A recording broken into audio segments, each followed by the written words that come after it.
All right, I think those who wanted to be here, they are here with us already. So just before we start, allow me to remind everyone that this webinar will be recorded and will be published on our YouTube channel later on. So with this small housekeeping, I wanted to welcome everyone on today's webinar. We're going to talk about the Canadian Forest Certification System. It is forestry. We are very happy to have this such an important country and the system on the agenda today. Just before we start with the content, my name is Hubert Hinheiser. I work at PFC International, and it's my pleasure to be your host today. Our agenda is very brief, as we usually have on these webinar programs. First, there will be a short introduction from my side, and then I will hand it over to our PFC Canada team to introduce the Canadian Forest System to you. And of course, as always at the end, we're going to have time for clarification, questions, and answers at the end of this webinar. So let's get to it. For those who doesn't know, the PFC acronym stands for Program for the Endorsement of Forest Certification Systems. We are an alliance of independent national forest certification systems under the umbrella of PFC International. All of these forest certification systems are based on the PFC international standard, like the chain of custody, or the sustainability benchmark standard, what we have for sustainable forest management.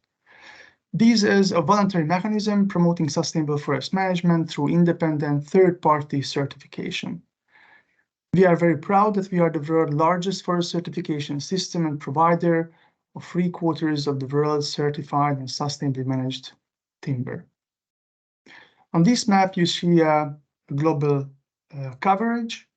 Of course, when you look at North America, the US and Canada stands for a bit more than 50% of the total certified area. Of course, it's important to mention that in North America, we have two systems operating, the Sustainable Forestry Initiative, SFI, and PFC Canada system. The Canadian Forest Certification System was submitted in September for assessment. It took a while to finalize the application, but we are very happy to have you here. And this is the start of launching the assessment process. The assessment process is carried out by an independent assessor yet to be appointed. As part of this assessment, the system documentation is subject to 60 days international public consultation. Through this link or on the pfc.org website, you can find the full system documentation. And I encourage everyone who is watching this webinar to take a look at the provided documents and submit your comments to PFC International. All of these comments will be considered by the assessor in the assessment report. We opened the public consultation today, and the last day, which we are happy to have your comments, is by 28th of March. And this was the very brief introduction from my side, and I'm very, very happy to have here Chris Harvey, the National Secretary of PFC Canada, with us. And with this, Chris, I stop sharing and I hand over the floor to you. Thank you. Thank you, Hubert. Can you see the presentation now? I can see that, and I do hope that the others can see it as well. Thank you so much for the introduction. And a warm welcome to everyone. Thank you so much for taking the time today to join us here for the presentation of PFC Canada Forest Certification System. I'm happy to see some familiar faces on the webinar and also to meet some new faces. And hello, of course, to those of you who are watching the recording at a later date. I'm speaking to you today from the traditional territory of the Squamish Nation in Squamish, British Columbia, which is on the west coast of Canada. And our members' operations fall within the traditional territories of many Indigenous nations. So we respectfully acknowledge the Indigenous peoples who have lived on this land since time immemorial. Before we begin, I also wish to express gratitude to those people who have laid the groundwork before us, and especially the volunteers who've contributed over the course of the standards since back in 1994 when the first technical committee was formed.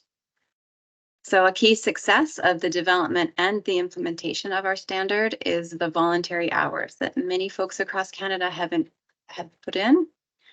They've enriched our understanding of sustainable forest management in our unique Canadian context.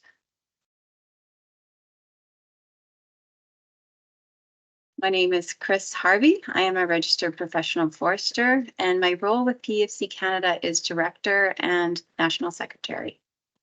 So PEFC Canada has a small board of directors, and some of them have joined us today. So I'm going to ask them just to turn their camera on and introduce themselves if that works out with the technology.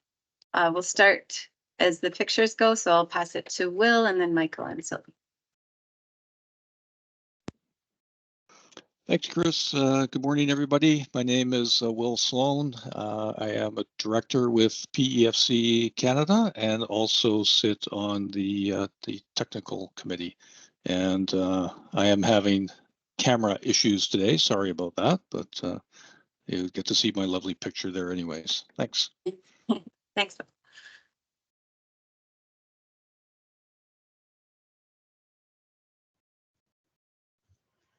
Can you hear me?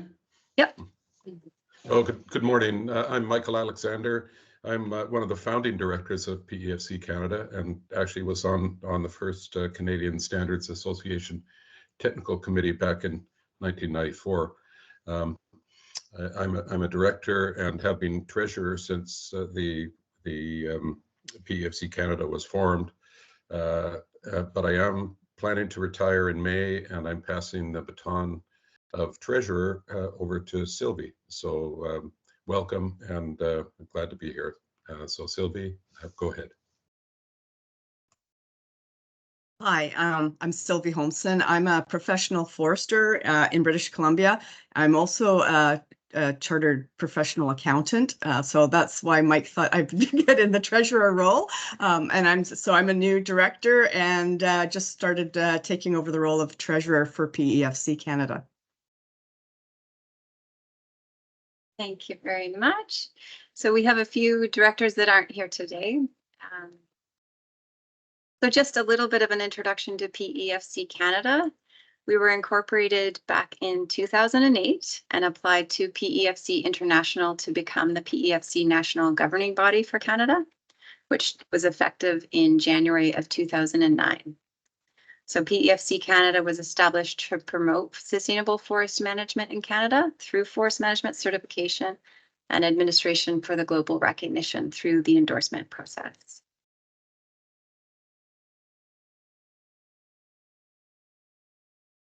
I also wanted to just express our gratitude to John Dunford, a dear friend and colleague. John passed away this fall.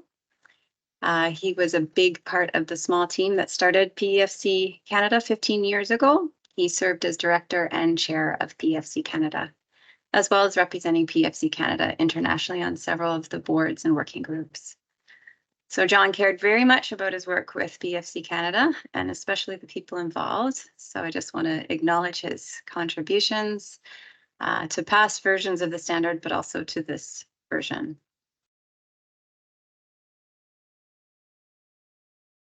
So for our presentation today, we have a simple agenda. We'll give you a little bit of background on the Canadian forests and forestry, and then we'll look specifically at PEFC Canada standard setting process and then PEFC Canada certification system. And as Hubert mentioned, at the end of the presentation, we welcome questions.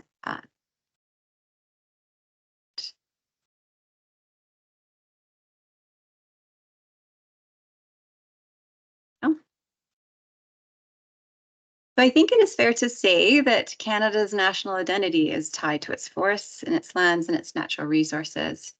We value our forest for so many cultural and environmental and social and economic values. It's just too many to mention. Canadian forests are very rich in biodiversity and cultural legacy. Our Indigenous peoples have a deep connection to the land, and they continue to rely on forest lands and resources. Across Canada, Indigenous leadership is critical to the successful stewardship of forests, lands, and resources. Canadian forests are also globally recognized for their unique collection of values and their vital ecological role. So in particular, their role in helping to moderate climate change. Canadian forests provide a multitude of ecosystem services, and they support hundreds of forest-dependent communities. So to give a bit of context, for those who are not familiar with Canada, most Canadian forests are on Crown or public lands. So Natural Resources Canada, the latest statistic was 94% of Canadian forests are on Crown land. So the federal and provincial territorial governments in Canada all have regulatory rules in relation to forests. On Crown lands, the government is accountable to the public to ensure they are sustainably managed for all important values. So each province has a comprehensive set of laws and regulations and policies covering all aspects of forests and their management.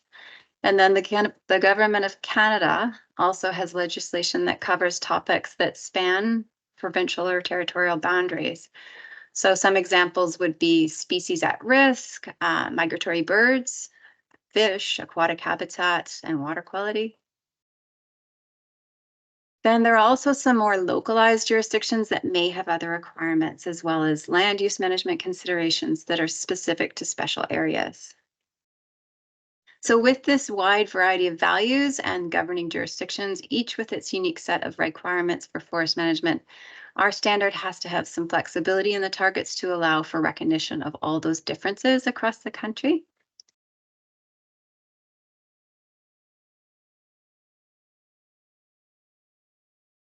As you can see here from this map from Natural Resources Canada, the Canadian forests are habitat for a myriad of species, and they encompass diverse ecosystem types.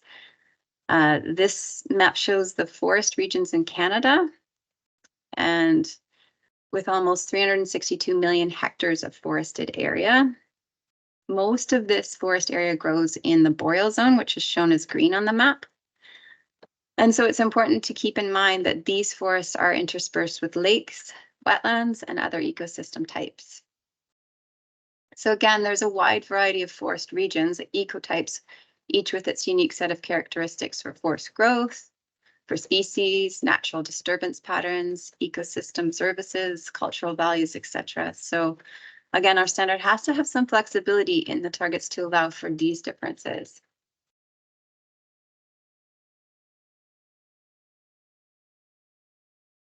As you can see from this map provided by Certification Canada, forest management certification does play a key role in ensuring a balanced, continually improving management approach for multiple values of our forests. So Canadians do have a very high level of commitment to certification. There are 3 internationally recognized forest certification organizations used in Canada. The first one, the Forest Stewardship Council, or FSC, is shown in red.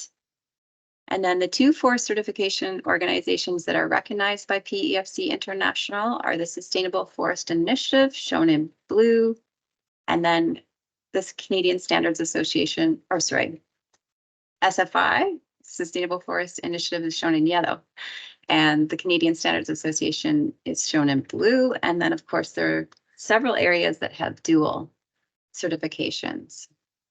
So this map is taken as of the end of 2022, so it's fairly updated. And again, according to Natural Resources Canada, approximately 3/4 of Canada's managed Crown forest land is certified to at least one sustainable forest management standard.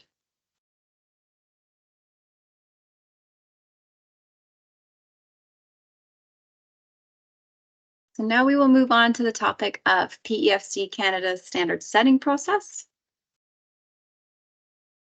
The objectives of the standard revision were, of course, to keep the currently efficient elements of the standard as a basis for any revision work, and then build on the foundation of past technical committee contributions. We wanted to carefully further develop and improve the standards, specifically looking at changes in cultural, social, ecological, and economic framework for forest certification in Canada. We wanted to include improvements around the experiences gained from the use of the standards and the guides. And then, of course, we wanted to modernize the standard. we wanted to organize and implement a transparent and open process to give all interested parties a chance to contribute and follow the developments. And another key objective was aligning with the updated PEFC international benchmark standards. So in summary, to keep what is working and improve a few areas. So for this presentation, I'll mainly focus on the revisions, but just to give those of you who are not familiar with the standard a little bit of background, I think it's important to understand the Canadian Council of Forest Ministers framework for forest management. It's composed of 6 criteria and 46 indicators. It's the foundation of the standard. And then the Canadian Council of Forest Ministers framework itself was designed to be consistent with the original Montreal process and the 7 thematic elements recognized by the United Nations Assembly in 2007.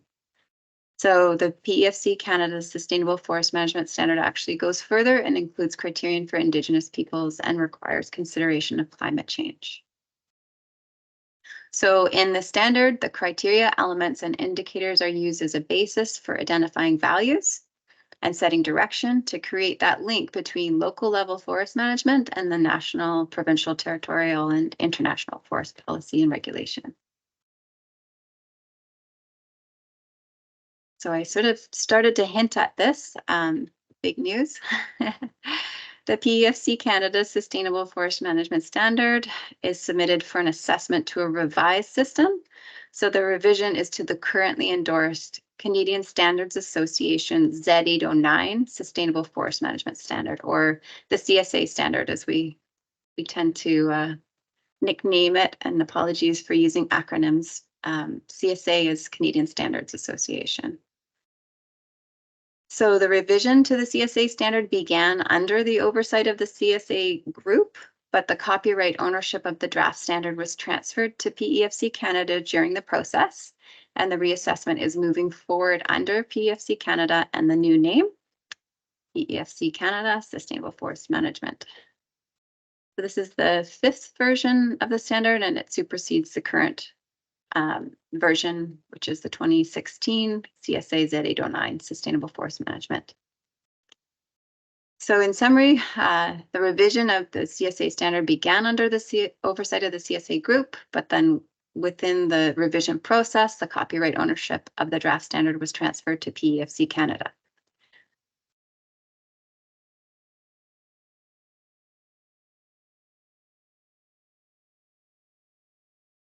So as I mentioned earlier, the valuable contributions of the technical committee members make it possible to incorporate a really broad range of perspectives into forest management standard, and it strengthens the implementation of responsible forest management in Canada.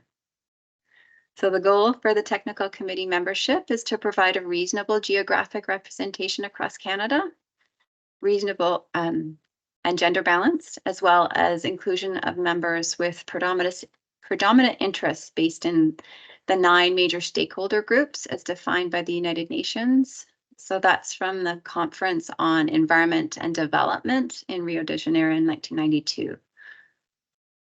So I've listed here some of the groups that are included in the technical committee. The first one, public advisory group members, I think it should be explained a little bit. I think it's a little bit unique to Canada. So I'm going to ask Will, one of our directors, if he would like to provide a little bit of a description for the public advisory group. Yeah, thanks, Chris. I work for a forestry company, coastal British Columbia, that has 5 public advisory groups to allow us to meet the requirements of the existing standard and to meet requirements of the standard as it will be revised coming up with this submission.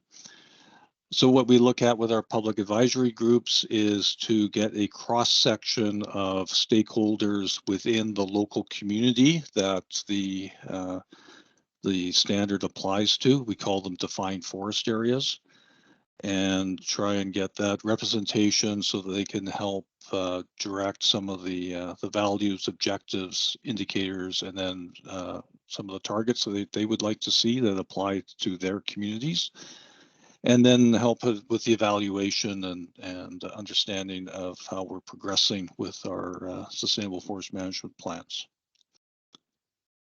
It should be short and sweet there, Chris. Good. That was wonderful. Well, thanks. Yeah, it's a very key part of the standard to have a robust public advisory group and method of input and participation from the local public. I think the rest of the groups are fairly straightforward, but I'll just go through them quickly. So technical committee would also include scientific and technical category. So that would be post-secondary education institutions or other research organizations or consultants. Business and industry would include forest-based businesses and managers or forest-dependent businesses. Workers and trade unions would include labor union representatives or those employed in the forest industry. Indigenous people, the category would include Indigenous governments, communities, business members, or individuals. In the Canadian context, the term stakeholder is not used to describe Indigenous peoples in recognition and respect of the unique rights and title of Indigenous people. Government, that category for Canada would include those who are predominantly involved in establishing or overseeing government policy and regulations for the use of forest resources. And the non-governmental organizations would include environmental organizations, consumers, or other stakeholders. And then finally, the general interest is the category where we put people that don't fit into the other categories. So the PEFC Canada Technical Committee was established based on those members of the original CSA Technical Committee that wished to continue. And then we added a few new members to fill any gaps. So PEFC Canada Technical Committee continued the work started by CSA Technical Committee.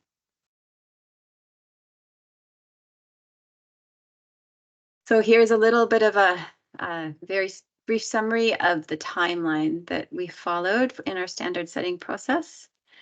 In late 2020, the revision process began under the CSA group with the CSA Technical Committee on Sustainable Forest Management gathering to assess the currently endorsed standard, the CSA Z809 2016 National Standard of Canada Sustainable Forest Management Standard, and determine if revisions were necessary and to start looking at the membership of the technical committee. So of course, 2021, I don't know if you remember, but that was a good COVID year. So there were a few delays and distractions. And although there were a few meetings in 2021, the focus was really to establish membership and develop priorities. And then the main work of the technical committee began with the public announcement of the standard revision and the first meeting in January of 2022. So the technical committee has been working very hard into the summer of 2023 to draft the revision based on updates, of course, to the PEFC International Benchmark Standards and feedback received during the implementation of the standard, feedback from users and general public, and of course, the public advisory groups and joint discussion on modernizing the standard based on new information. So additional input was received during a 60-day public review and comment period that PEFC Canada held in the spring of 2023, with the draft standard being available in English and French on the PEFC Canada website. Comments were received from community groups, public advisory group participants, current users, Indigenous representation, forestry consultants, and academic institutions. PEFC Canada also undertook a targeted outreach with email notifications and phone calls to solicit further input. So all the comments that were received from the public review were considered and further revisions were made to the standard with the technical committee. And then, as I mentioned, in July of 2022, during the revision process, the copyright ownership of the draft standard was transferred to PEFC Canada. In September of 2023, the final draft was unanimously approved with full consensus by the PEFC Canada Technical Committee through an online vote. There was no opposition expressed for that final draft. It should also be noted that the Standards Council of Canada, which is an international accreditation forum member and an accreditation body, was actively involved as a non-voting member in the technical committee throughout the process to ensure we're in conformance with international standards. The PFC Canada Board of Directors has also approved the standard, and this version of the standard will be available on the website.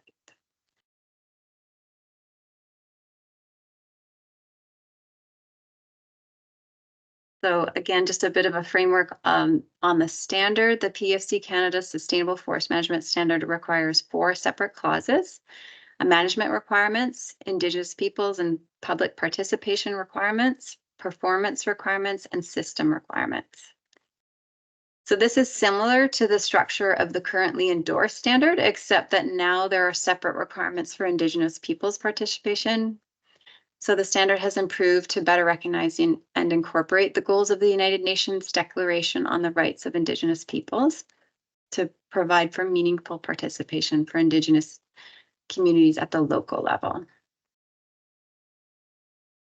As I mentioned early in the presentation, there are multiple layers of regulation and forest and policy for forests in Canada, but it's important to note that some regulations and policies have evolved differently in different regions of Canada. So some recent examples of the evolution of these policies are caribou habitat in the boreal forest and old growth management in Pacific coastal areas. So in Canada's vast boreal forest, the Canadian government, under its Species at Risk Act, launched a recovery strategy. So this is focused on maintaining and restoring habitat for threatened boreal caribou. So provincial governments then followed with their own caribou strategies, aligning with that federal direction. And concerns about old growth forest values and the ecological role of old growth forests, particularly in British Columbia, have prompted the British Columbian government to review old growth management and defer harvest in high-risk ecosystems, and then engage in shared decision-making regarding protection of old growth with local Indigenous communities. So the standard provides a framework for addressing emerging issues in their local context, since that context can vary across Canada. And the standard encourages and enables a systematic local process to collaboratively create local targets for indicators, which then align with existing and emerging local issues with overarching federal and the provincial and territorial direction. So in this way, the standard is relevant locally and encompasses forest management and encourages forest management to evolve with the changing values and new information.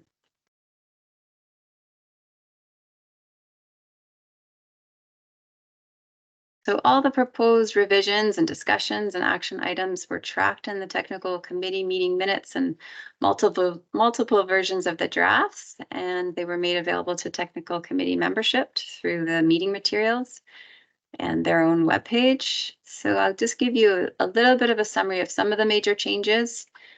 Will, if I miss any points, you can jump in at the end perhaps. So as I mentioned, the new name, PFC Canada Sustainable Forest Management Standard. The introduction in particular, but the whole standard was modern. We revised it to modernize the language and align with current issues in the Canadian context of forest management.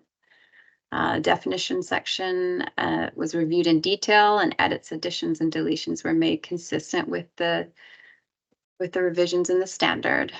As far as the sustainable forest management requirements, they were updated based on the gap analysis of the PEFC meta standard for international sustainability benchmarks. So for example, requirements for internal audits, management review, record keeping, nonconformities, and corrective actions were updated consistent with those PEFC standards.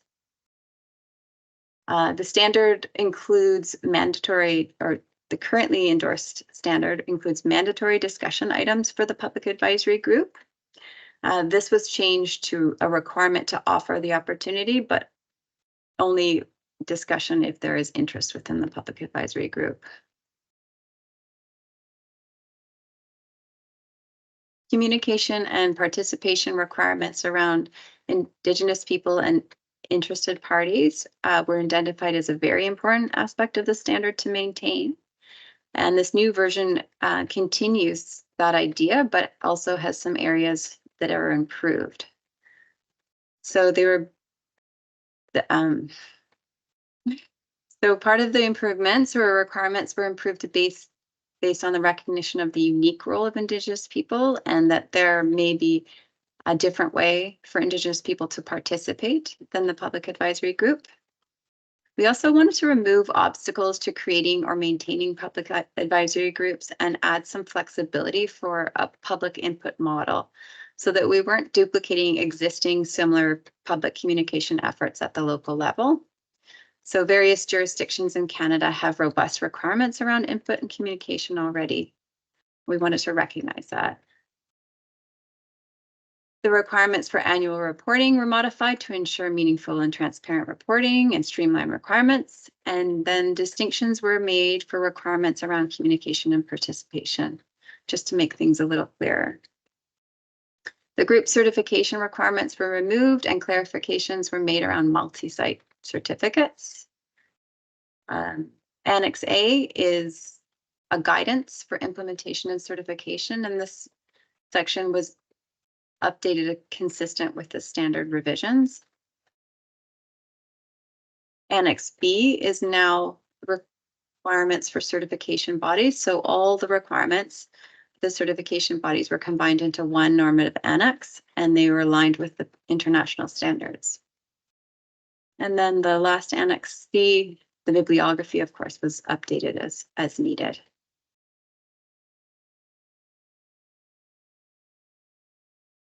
So PEFC Canada adopts the PEFC International Chain of Custody of forest and tree-based products. The Canadian standard does not include trees outside of forests, and there is no group certification standard at this time. So to become certified to this PEFC Canada Sustainable Forest Management Standard, the organization goes through a third-party independent audit. So in addition to the initial certification audit, there are mandatory annual surveillance audits. And that includes both a document review and on-site checks of the forest and management system. Annex B, as I mentioned, has all the requirements for certification bodies. And for the most part, PEFC Canada standard complies with the International Accreditation Forum, or IAF, and International Organization for Standardizations, or ISO, standards as listed in the standard. So there are some additional requirements specific to PEFC Canada added in there. Basically, it's just a few tweaks to auditor qualifications. Otherwise, we are following international standards of IAF and ISO and PEFC standards.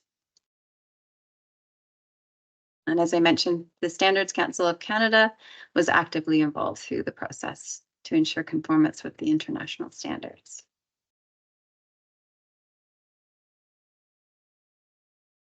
So thank you once again for joining and listening to our presentation. So now we'll open up to invite some comment or questions.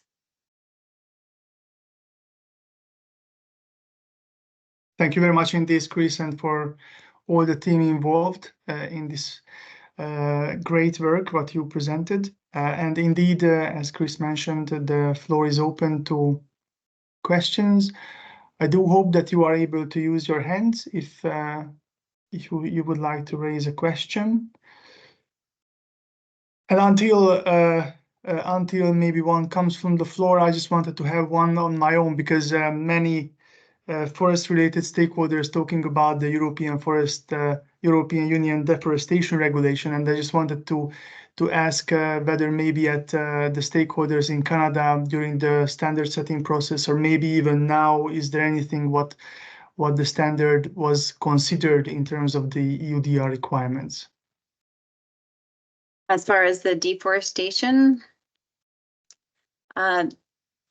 so I can't remember the exact statistic that Natural Resources Canada has quoted, but deforestation is very low in Canada. It wasn't considered to be a concern. Okay, no, I was thinking more about the requirement aspect of it, about conversion and so on, but maybe that was something which is expected to come maybe at a later stage, because still the implementation is some parts of it, at least, it's not that clear as maybe the European Commission thinks. But anyways, I think that I don't see any hand raised from the audience. I do hope that this is not of the lack of possibility as such, but I also think that the presentation was very comprehensive, and I will also watch it myself, particularly the first elements, which was very informative about the Canadian forestry context and so on. I don't know if anybody from the PFC Canada team would like to maybe add anything to the end. It's Will here. I just wanted to comment on the EUDR. We did not consider that particular regulation at the time. When we started into the revision process under the CSA umbrella, that regulation was not either in place or well known. And depending on what happens going forward with that, we may have to consider a revision to the standard at some point to account for that. I know PEFC International is very involved with that aspect as well, but there's nothing specific in the standard to address EUDR. All right, thank you very much for that, Will. Indeed, the reason why I had this question, because at PFC we are full steam on this EUDR subject on a number of work streams. That's the reason it just came to my mind. Thank you very much for jumping in and for this additional thoughts. Again, once I would like to thank for everybody joining us today on this webinar on the Canadian Forest Certification System, particularly to our main presenter, Chris, who did an excellent job in walking us through the standard testing process and also the major elements, and also for the rest of the PFC Canada team. I would like to repeat that we encourage everyone to take a look at the full system documentation, which is available at pfc.org already, and you can submit your comments until 28th of March. And with this, I wish for everyone, especially on the other end of the world, a very good, nice day ahead, and for the rest, all the best. Thank you so much. Take care. Thank you.